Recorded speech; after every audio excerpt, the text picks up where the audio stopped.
Right now, somewhere in the world, someone is typing a question into Google. In fact, 8.5 billion times today, people will do exactly that. More searches than there are people on Earth. Every day, asking about diseases, recipes, directions, strangers, news prices, how to say something in another language, whether a symptom is serious, who won the match. The answer to almost everything a human being wants to know runs through one company. That company was built by a kid who wasn't supposed to be here. In 1979, the Soviet Union gave a Jewish family from Moscow an exit visa. It was one of the last windows before they slammed shut. The family packed what they could fit and left everything else behind. The father had a mathematics degree from one of the most prestigious universities in the world. In his own country, that had meant almost nothing. In America, it would mean a professorship at the University of Maryland. And his 6-year-old son would grow up to change how the entire world finds information.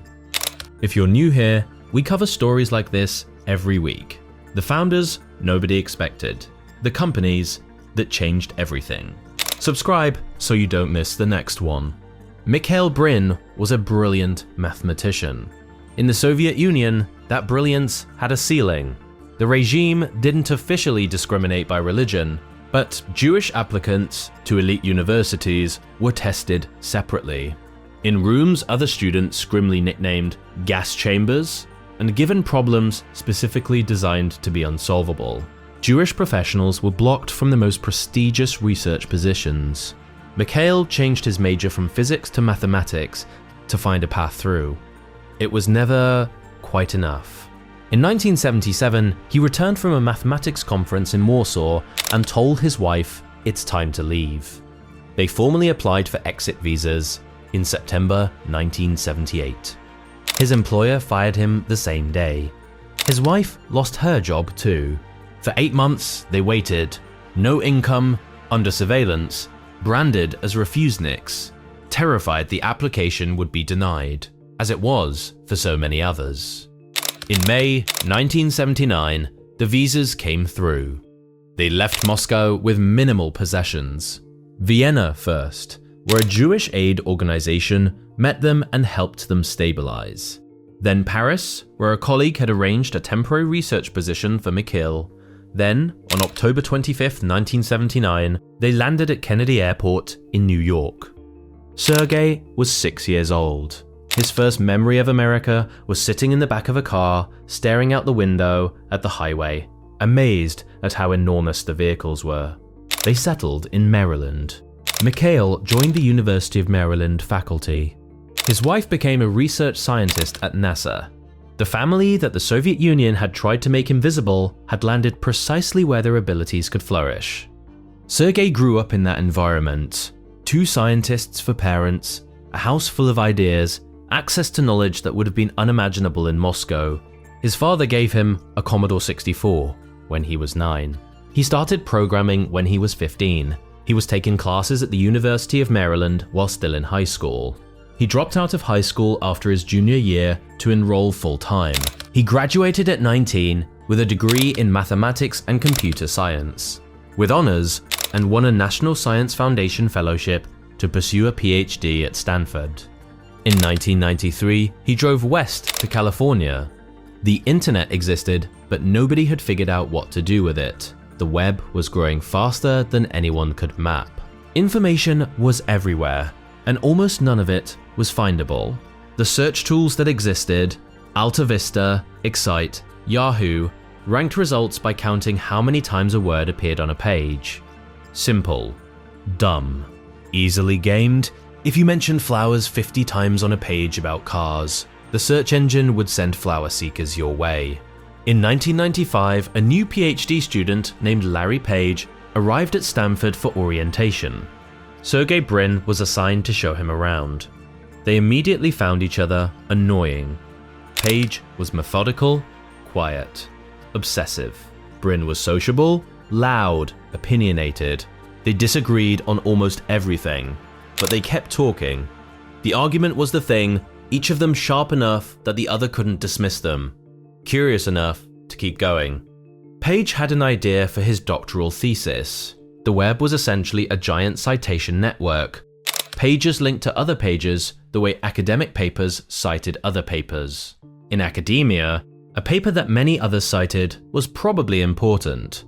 What if you could rank web pages the same way? Not by keywords, by links. How many pages pointed to you? And how important were those pages? The mathematical complexity of this problem pulled Brin in.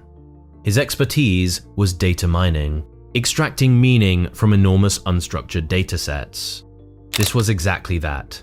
Together, they built an algorithm they called PageRank, named after Page, but built by both of them. Their prototype ran on computers in Page's dorm room, patched together with cables and held in cases they built from Lego bricks.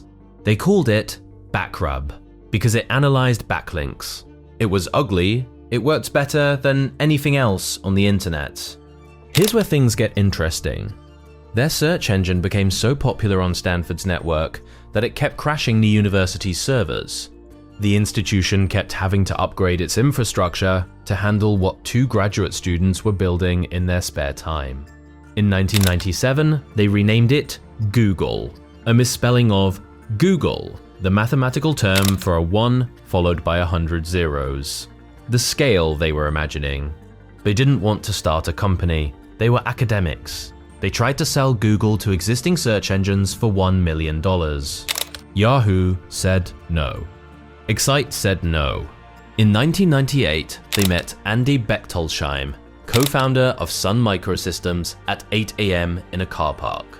Brin and Page gave a brief demo. Bechtolsheim wrote them a check for $100,000 on the spot, made out to Google Inc. before the company even legally existed.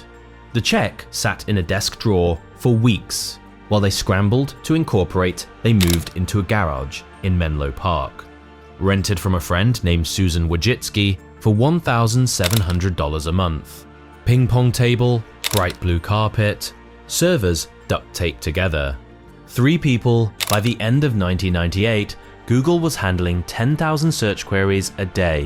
By 1919, it was processing 500,000 queries a day, and investors had poured in $25 million.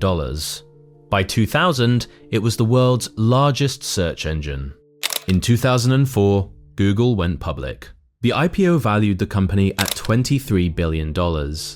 Brin and Page each became worth approximately $3.8 billion overnight, and both immediately cut their own salaries to $1.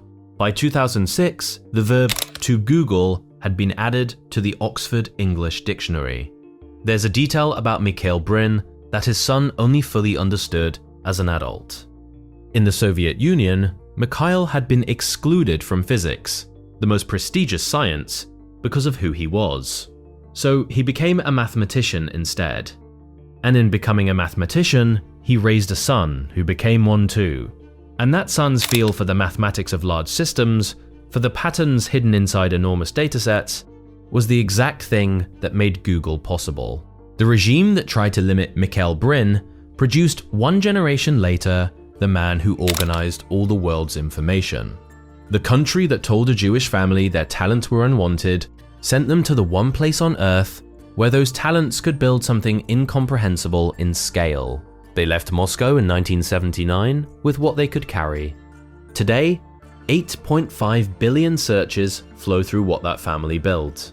Every single day. If stories like this are your thing, there's a full playlist on this channel.